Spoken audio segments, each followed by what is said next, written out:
Welcome back, Exiles. We are back with another build, this time for Phrecia 2.0. We'll be using Herald of Thunder as a SurfCaster with a fishing rod. Also, before we get into the build breakdown, I just want to take the time to say, if anyone ever wants to pop by my streams and say hi or ask any questions, or if they have some suggestions, feel free to stop by my streams. I'm often live on Twitch, Kick, here on YouTube, and Trovo or my Discord. I'll leave the links to all in the description below. Now, let's get into the build. We'll go over the defenses first. Currently, defense-wise, we are sitting at about 5,186 energy shield and around 2,680 life at level 91. With cold and fire res both at 75 and our lightning res at 80, our chaos res is at 62% when we have our golem up. For our Grafts, we are running Heart of Flame, which gives us a buff that currently can take up to 4,465 damage, alongside a Preserving Stillness Graft, which gives us a buff which can take another 1,198 damage every time we apply exposure to an enemy, which we get from our gloves. Now, let's move on to our gear. To make this build work, we are using a fishing rod. Any fishing rod will do. If you want to farm your own, I put out a guide on how to do that. I'll put the link up here. Next, we'll need a Crest of Desire helmet with as many levels and quality on it as you can afford. We also run a Marylene's Fallacy with as much crit malt as you can afford. Every lightning strike is going to be a crit from our Ascendancy with the fishing rod, and double damage from our helmet. And our crit multiplier is taking that damage even higher. We also run a single Storm Secret in this setup, as the helmet will give us a very high frequency of strikes. Mine gives me 70, my ring gives me another 49. Also doing things this way prevents taking an extra 250 damage each time our Herald of Thunder strikes someone, as we only use one Storm Secret ring. Our other ring will be the Foulborn Barracks or Spite, which gives us the Impulsa Explode ability. You can switch over to a Twilight Regalia with higher energy shield once you can afford the Barracks or Spite ring upgrade, and better armor from an Impulsa. Because of our gear setup, we do not require a 6-link with this build, which is nice.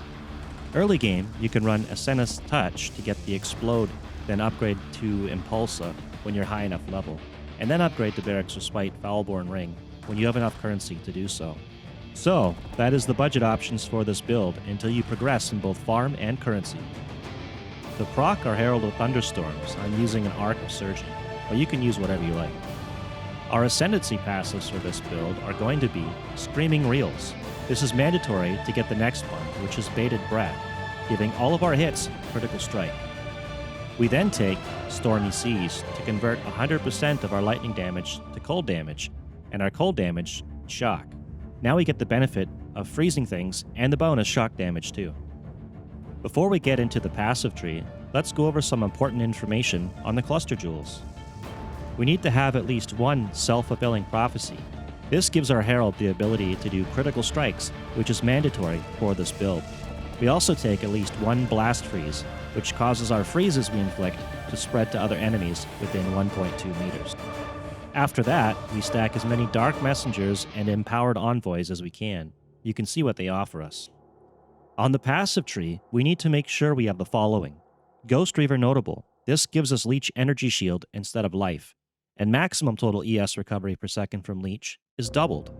We also take Ethereal Feast and Light Eater, and the nodes connected. That gives us some Spell Leech. We take the 5% of Leech's instant on the Leech Mastery, and 100% increased total recovery per second from ES Leech. This is enough sustain to run our Storm Secret, along with as much lightning resist as you can get. I'll show an image of the current skill tree and work on getting a PoB up. You can pause it here and look it over. Now, let's go over our Minion Information. We use a Perfect Pain Artist to get a free Zealotry aura and increased crit multiplier. He is squishy, so be careful.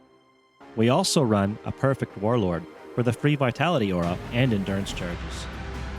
We link them along with our Animate Guardian in our armor with the following supports: Elemental Army, Meat Shield, and Minion Life. This helps us keep them alive since we are not a minion-based build. Our Animate Guardian works as an aura bot. We gear him up with the following: Dying Breath and Leercast, both for the added damage. Legacy of Fury, which I should replace since we do not do fire damage in this build. Southbound Gloves for maximum life, and Gructle's Pelt for more survivability. We have decent clear with this entire setup and decent survivability, without having to worry about a 6-link or button spam build. Damage output is pretty damn good, and we can still scale more. We don't have our last Ascendancy yet either. We use the Soul of the Brine King to get a 100% chance to avoid being frozen and prevent stunlock.